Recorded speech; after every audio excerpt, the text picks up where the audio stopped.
আসসালামু আলাইকুম। আজ বলবো একটি শিক্ষণীয় গল্প। নবী মুহাম্মদ সাল্লাল্লাহু আলাইহি ওয়াসাল্লামের ধৈর্য। নবী মুহাম্মদ সাল্লাল্লাহু আলাইহি ওয়াসাল্লামের জীবন ছিল ধৈর্যের এক জীবন্ত উদাহরণ।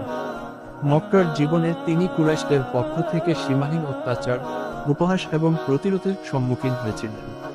তাকে পাথর মারা হয়েছে, তার উপর ময়লা নিক্ষেপ করা হয়েছে এবং তার সঙ্গীদের উপরও নির্মম নির্যাতন চালানো হয়েছে।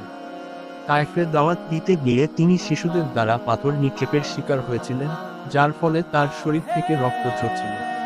তবুও তিনি তাদের জন্য বদদোয়া করেননি, বরং হেদায়েতের দোয়া করেছিলেন। হিজরতের পর মদিনায়ও তাকে বিভিন্ন যুদ্ধ এবং ষড়যন্ত্রের মোকাবিলা করতে হয়েছে। উহুদের যুদ্ধে মুসলিমদের পরাজয় এবং তার দাঁত মোবারক শহীদ হওয়ার মতো ঘটনাও ঘটেছিল। এত কিছুর পরও তিনি কখনো নিরাশ হননি, বরং আল্লাহর উপর ভরসা রেখে দাওয়াতের কাজ চালিয়ে গেছেন এবং ইসলামের বাণী প্রচার করেছেন। তার ধৈর্য এবং দৃঢ়তা মুসলিম উম্মাহকে প্রতিকূল পরিস্থিতিতে অবিচল থাকতে অনুপ্রাণিত করে।